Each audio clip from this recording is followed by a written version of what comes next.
संतोषी माता का जो व्रत उद्यापन कर रहे हैं उनका कथा है। कथा बहुत कम है, फल बहुत ज़्यादा है। ध्यानपूर्वक सुनेंगे। इसी पृथ्वी पर कंचनपुर नगर में एक बुढ़िया रहती थी। उस बुढ़िया के 7 बेटे थे। सभी का विवाह शादी हो चुका था। सब 6 बड़े भाई, 6 बड़े बेटे तो काम करते थे, लेकिन 7वां बेटा जो था अभी वह कोई काम नहीं करता। सुबह उठकर स्नान आदि से निवृत्त होकर 6 बेटे रसोई में बैठकर भोजन करते और फिर अपने काम पर चले जाते। बुढ़िया माँ जो था उन बेटों को अपने हाथ से खीर, पूरी, हलवा, लौड़ी गुना कर, गीत गा कर बुढ़िया बढ़िया व्यंजन बनाकर खिलाती थी। 7वां बेटा खूब धूप निकलते तो बिस्तर से उठता था, फिर स्नान करके भोजन के लिए रसोई में जाता था। बुढ़िया दूसरे बेटे का जो भी 6 बेटा खाता था, उसका जो जूठा कूठा बचता था, उसी को सब एक चीज में समेट कर लड्डू बनाता था और लड्डू, पूरी, हलवा उसको खाने के लिए देता था। 7वां बेटा बड़ा खुश होकर भोजन खा लेता। भोजन करके वह घर से निकल जाता और अपने दोस्तों के साथ घूमता फिरता रहता। इस तरह मौज मस्ती से उसके दिन व्यतीत हो रहे थे। उसकी पत्नी बार बार, देखिए माँ कुछ नहीं करता है, लेकिन जब शादी हो जाता है तो पत्नी को अखरता है। उसकी पत्नी बार बार उसके कोई काम करने के लिए कहती थी, लेकिन वह हंस कर कहता था, अरे तुम क्या बार बार मुझे काम के लिए कहती हो, कितने मजे से तो मेरा दिन गुजर रहे हैं। माँ कितने बढ़िया भोजन व्यंजन बनाकर खिलाती है। तब उसकी पत्नी क्रोधित गुस्सा में आकर कहती है कि माँ तुम्हें बढ़िया भोजन बनाकर नहीं खिलाती, बल्कि सबका बचा हुआ जूठा भोजन आपको खिलाती है। यदि तुम्हें मेरी बात पर विश्वास ना हो, किसी दिन छिप कर तुम स्वयं अपने आंखों से देखो।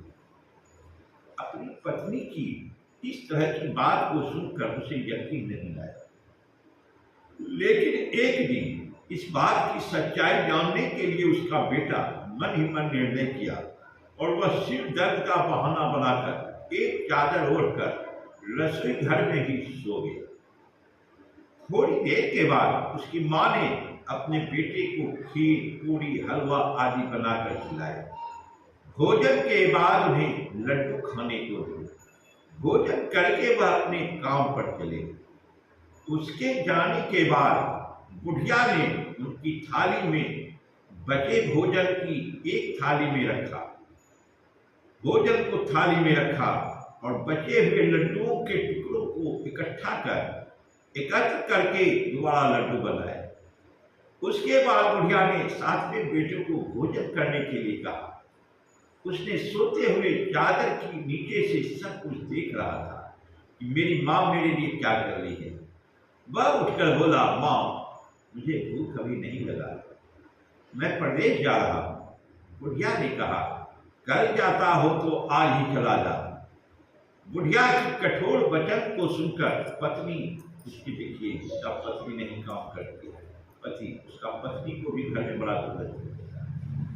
गौशाला में गोबर के कपड़े थोप रही थी।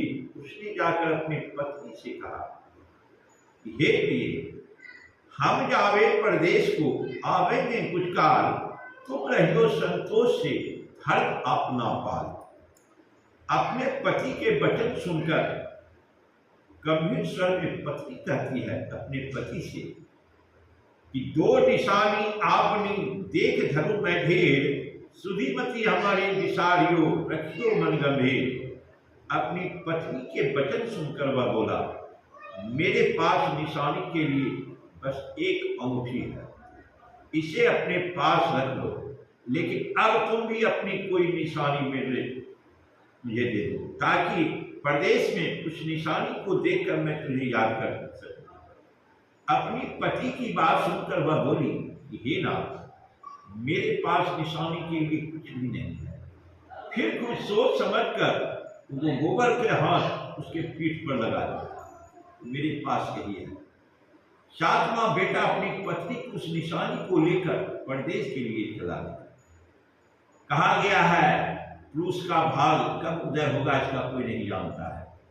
कई दिनों की लंबी यात्रा करके वह एक सुंदर और विशाल नगर में पहुंचा। वहां उसने कई दुकानदारों से नौकरी देने के लिए प्रार्थना, लेकिन सब उस परदेशी जानकर उसकी प्रार्थना ठुकरा दी। निराश होकर अंत में एक सेठ की दुकान पर पहुंचा। उसने सेठ से भी नौकरी देने की प्रार्थना की। सेठ को एक नौकर की जरूरत थी। प्रभु का आसन डोल गया संतोषी माता का। उस सेठ ने उसे तुरंत नौकरी पर रख दिया। उस दिन उसकी बहुत बिक्री हुई और उस लड़के से बहुत खुश हुआ। कुछ ही दिनों में उसने सेठ का सारा काम संभाल लिया।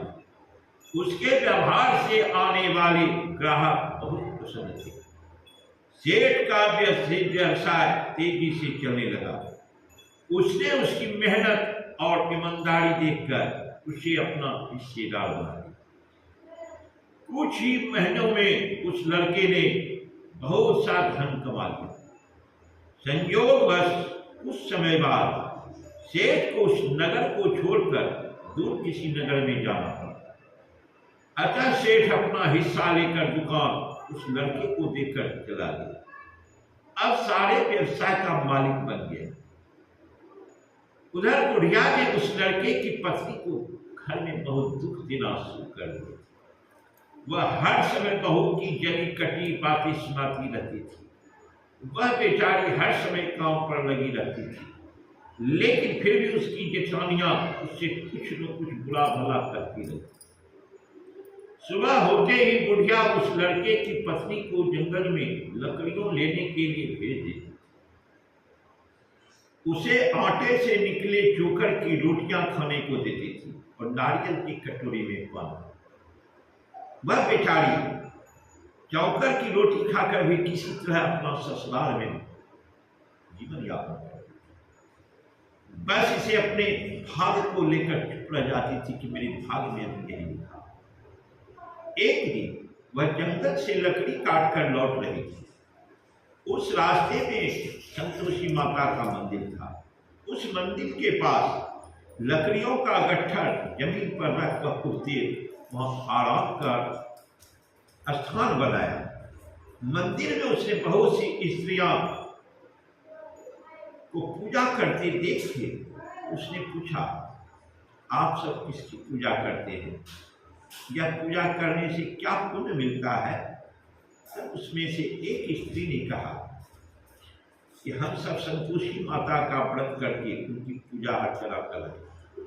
संतोषी माता के पूजन करने से धन संपत्ति से भंडार बढ़ जाता है, निर्धनता दूर होती है, दरिद्रता का नाश होता है, परिवार में सभी सुख शांति से रहते हैं, लड़कियों का, कुमारी कन्या का सुंदर गति मिलता है और सुयोग बढ़ मिलता है, व्यवसाय में लाभ होता है।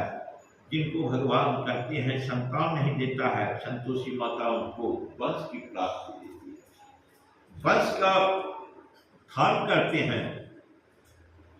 तब अगर पति परदेश चला गया हो तो संतोषी माता की अनुकंपा से शीघ्र हट लौटता है। न्यायालय में अगर कोई मुकदमा चल रहा हो तो उसे शीघ्र जीत होती है, धन संपत्ति में बढ़ोतरी होती है, पारिवारिक क्लेश नष्ट होता है। व्रत करने वाली स्त्री पुरुष की संतोष मिलता है और सभी मनोकामना। स्त्रियों से संतोषी माता के व्रत के बारे में इतना सुनकर उसने व्रत करने की विधि भी पूछी, यह व्रत कैसे किया जाता है।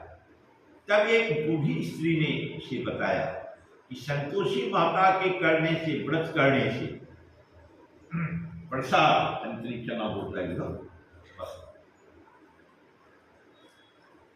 संतोषी माता का गुड़ और चने का प्रसाद बांटकर स्वयं भी प्रसाद ग्रहण करना कभी नहीं होगा। संतोषी माता गुड़ और चने से की गई पूजा की प्रसन्न होती है। संतोषी माता का व्रत शुक्रवार को भी किया जाता है। शुक्रवार को सूर्योदय से पहले उठकर स्नादि निवृत्त होकर माता का मंदिर जाकर पूजा करके व्रत कथा सुनी जाए। मंदिर में ना जा सके तो घर में किसी कमरे में संतोषी माता का मूर्ति रखकर छोटा सा मंदिर बनाकर पूजन करनी चाहिए। व्रत करने वाले को उस दिन कोई घर में खटाई की खट्टा फल नहीं खाना चाहिए। घर में किसी को खट्टी चीज नहीं खानी चाहिए। संतोषी माता के व्रत के बारे में सभी बातें पूछकर साथ में बेटी की बहू ने मन ही मन निश्चय किया कि अब मैं सारी लकड़ियों को बेचकर गुड़ और चने खरीद कर आने वाले शुक्रवार को हम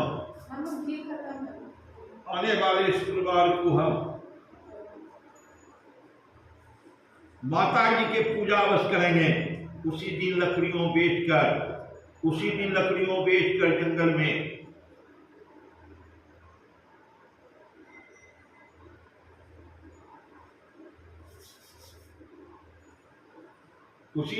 उसने लकड़ियों बेचकर गुड़ और चने खरीदे। शुक्रवार को सूर्योदय से पूर्व उठकर उसे स्नान नहीं किया। फिर एक कलश में सबसे ताजा जल भरकर चने और गुड़ के साथ जंगल की ओर चल पड़ी। रास्ते में संतोषी माता के मंदिर में जाकर उसने संतोषी माता का विधिवत पूजन किया और व्रत कथा सुनी। फिर संतोषी माता के चरणों में सिर रखकर प्रार्थना की कि हे माता, मेरे कष्ट को दूर करो, मैं हमेशा तुम्हारी पूजन करूंगा। मेरा पति प्रदेश में सकुशल लौट रखकर प्रार्थना, हे माता, मेरे कष्ट को दूर करो, मैं हमेशा तुम्हारी पूजा करूंगी। मेरा पति प्रदेश से सकुशल लौट आए। संतोषी माता का स्मरण करते हुए उसने आसपास वालों को गुड़ और चने का प्रसाद बांटकर थोड़ा सा प्रसाद स्वयं भी ग्रहण किया। इस प्रकार साथ में बेटी की बहू ने हर शुक्रवार को संतोषी माता का विधिवत व्रत करना आरंभ कर दिया। दूसरे शुक्रवार को उसने व्रत किया, उसके पास पति का पत्र। तीसरे शुक्रवार को पति का भेजा हुआ रुपया आ गया। इस पर घर के लोग उससे ईर्ष्या करने लग जाते, उतनी बेचानी ईर्ष्या करने लग जाते। अरे अब तो तुम पति के पत्र आने लगे, रुपया भी आने लगा। घर के बच्चे भी बार बार कहने लगे, अब तो चाची के पास रुपया आने लगा है। अब तो वह किसी से सीधे मुंह बात भी नहीं करेगी। वह बेचारी सबके ताने सुनकर चुप रह जाती। वह हर शुक्रवार को संतोषी माता के मंदिर में व्रत करने और कथा सुनने के बाद उनके चरणों में सिर रखकर प्रार्थना करती थी, हे माता, मैंने आपसे धन नहीं मांगा, मैंने तो अपने पति के सकुशल लौटने की प्रार्थना की थी। एक दिन उसकी प्रार्थना सुनकर संतोषी माता ने प्रसन्न होकर कहा कि जा बेटे, तेरी मनोकामना पूरी अवश्य होगी, तेरा पति शीघ्र ही घर लौटेगा। वह बेचारी संतोषी माता के मधुर वचन को सुनकर खुशी खुशी घर लौटे। उधर सातवां बेटा दुकानदारी से इतना व्यस्त हो चुका था कि उसे पत्नी और घर का स्मरण भी नहीं हो पाता। दुकान के काम से फुर्सत ही नहीं मिलती थी। संतोषी माता उस बेटे की इतनी व्यस्तता देखकर बहुत परेशान हुई। तब बहुत सोच समझकर संतोषी माता ने उस बेटे को स्वप्न में दर्शन देकर कहा, धनी साहूकार सो रहा है या जाग रहा है? वह बोला, हे माता, मैं जाग नहीं रहा हूं और सो भी नहीं रहा, आप मेरे लिए आज्ञा करें। संतोषी माता ने कहा, तूने प्रदेश में आकर इतना धन कमाया, पर क्या तुझे अपनी पत्नी का भी कुछ स्मरण है? किसके लिए कमाते? उसने कहा, हे माता, मुझे अपनी पत्नी का तो स्मरण है, लेकिन इस दुकान से कहीं जाने का मुझे अवकाश छुट्टी नहीं मिलता है। अब देखो ना, सारा रुपया व्यवसाय में लगा हुआ है। जब तक सारा रुपया वापस नहीं आ जाता, मैं अपने घर कैसे जा सकता हूँ? संतोषी माता ने कहा कि कल तुम सुबह उठकर संतोषी माता का नाम लेकर मंदिर में घी का दीपक जलाकर पूजा करना और फिर दुकान पर जाकर संतोषी माता के नाम का दीपक जलाकर प्रणाम करके काम शुरू करना। शाम होते होते उधार दिया धन लौट आएगा, इतना कहकर संतोषी माता उनके स्वप्न से अंतर्धान हुई। सुबह उठकर उसने अपने मित्रों से स्वप्न की बात कही। वे सब मजाक उड़ा दिए, लेकिन उसका मन नहीं माना। उसने संतोषी माता पर पूरा विश्वास करके मंदिर में जाकर घी का दीपक जलाया। दुकान पर भी दीपक जलाकर संतोषी माता का स्मरण करके काम शुरू। उस दिन संतोषी माता की अनुकंपा से सचमुच चमत्कार हो गया। उधार सामान ले गए लोग जल्दी जल्दी रुपया लौटाने आने लगे। देखते ही देखते रुपयों का ढेर लग गया। शाम तक सारा धन लौट कर आया। दुकान का सारा सामान भी हाथों हाथ बिक गया।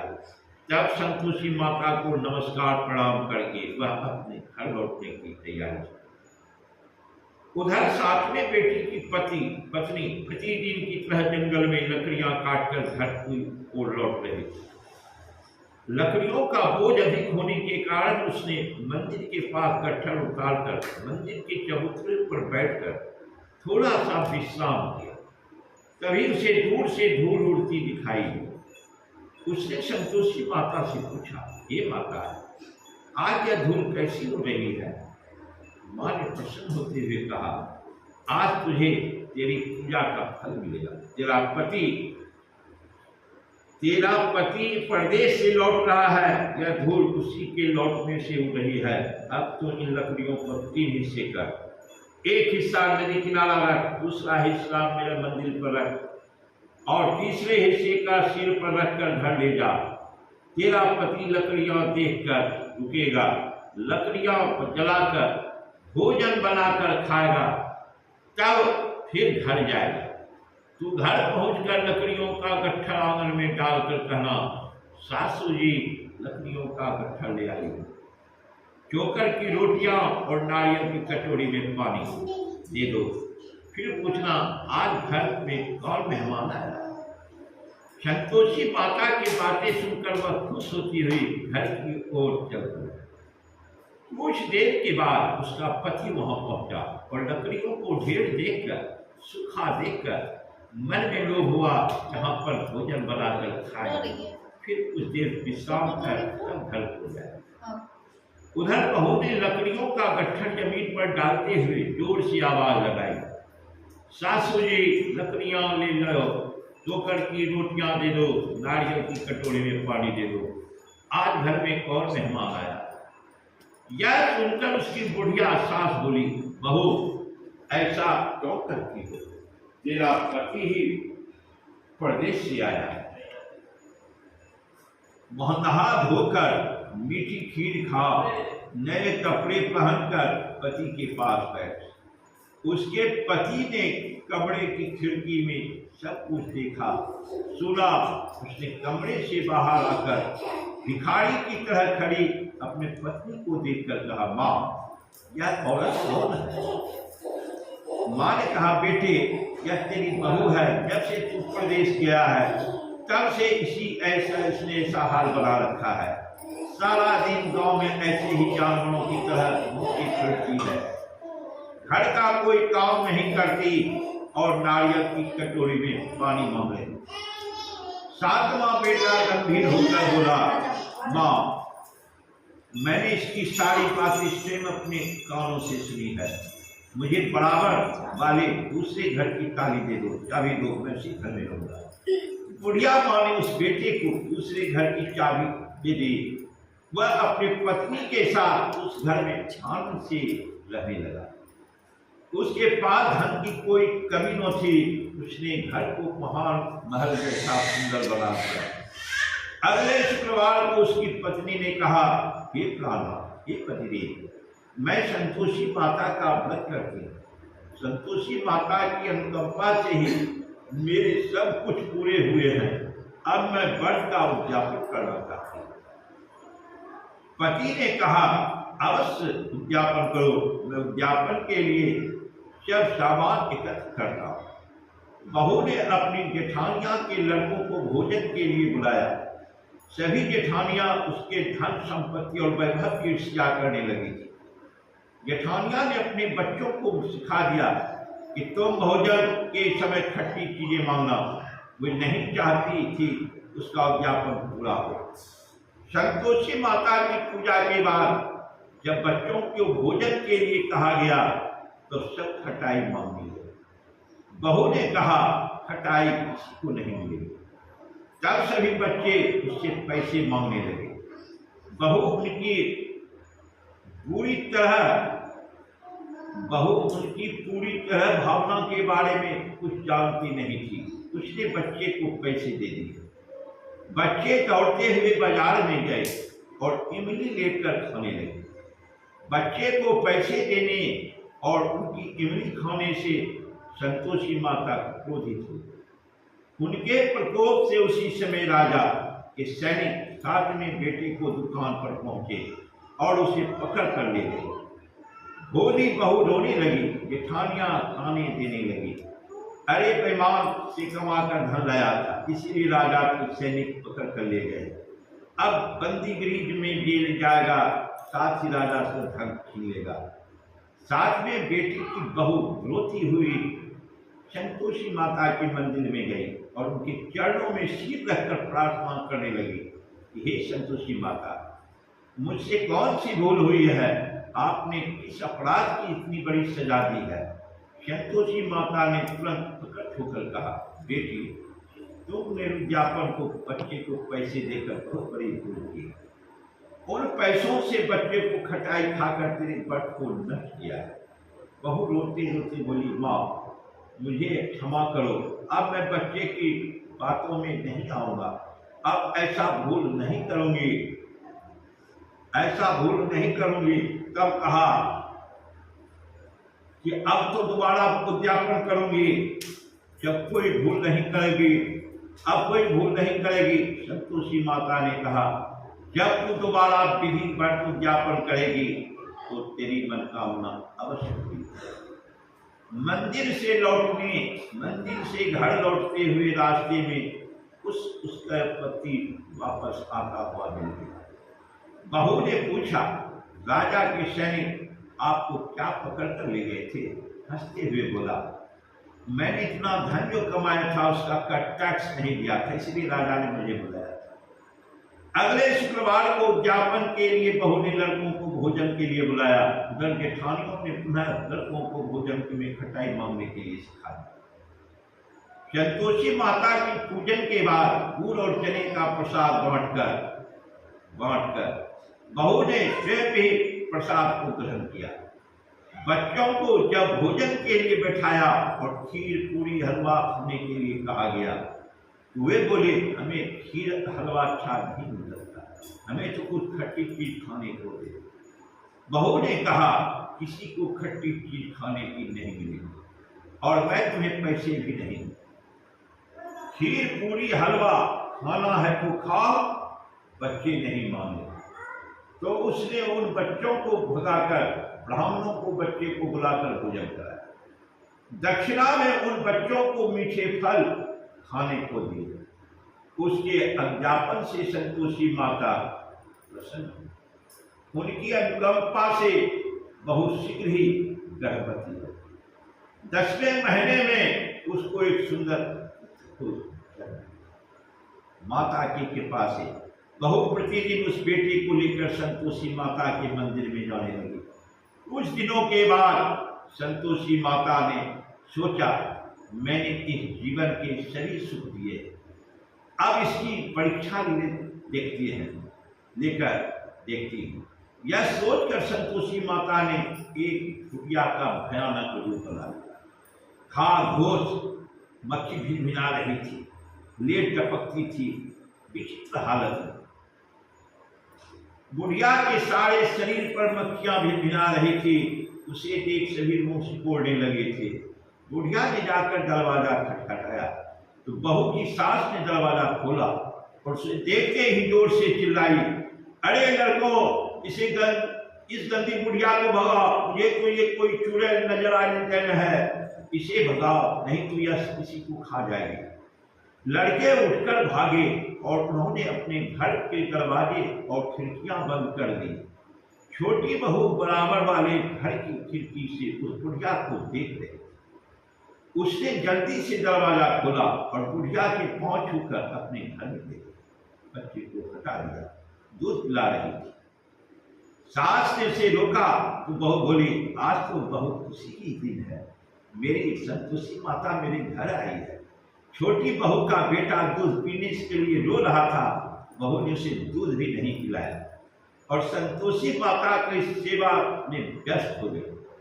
बुढ़िया सास क्रोध से बहू पर बुरा भला अच्छा खराब बोलने लगा। बहू बोली, सासू माँ, आज मेरी संतोषी माता मेरे घर आई है, उनका व्रत करने से मेरे घर में इतनी खुशियां आई है। इतना सुनते ही सब बुढ़िया के पास दौड़ हुए आए और उनके पांव छूकर क्षमा मांगने लगे। माँ, हमें क्षमा कर दो, हमने आपको पहचानने में बहुत भूल की है। हम आपके व्रत की विधि नहीं जानते। हे माता, अब तो भी आपका व्रत किया करेंगे। उन लोगों ने भी प्रार्थना स्वीकार किया, बुढ़िया का रूप धारण किया। संतोषी माता प्रसन्न हुई और उन्होंने संतोषी माता के व्रत की विधि बताई। बुढ़िया से व्रत की विधि जानकर संतोषी माता के व्रत करने से उस सबकी मनोकामना उनके घर में धन की वर्षा होने लगी। धन की वर्षा होने लगी। बुढ़िया के सभी बेटे का व्यवसाय खूब तेजी से चलने लगा। धन संपत्ति से भंडार भरने लगा। संतोषी माता का व्रत और व्रत कथा सुनकर गुड़ और चने का प्रसाद खाने वाले सभी मनोकामनाओं को पूर्ण करती है। व्यवसाय में दिन दुगनी रात चौगुनी होती है। निसंतान को संतान देते हैं। तुम्हारी कन्या का सुंदर पति देता है, कन्याओं को मनचाहा सुंदर प्रसव वर मिलता है। इतना कहने के बाद ये कथा समाप्त होता है। बोल दे संतोषी माता।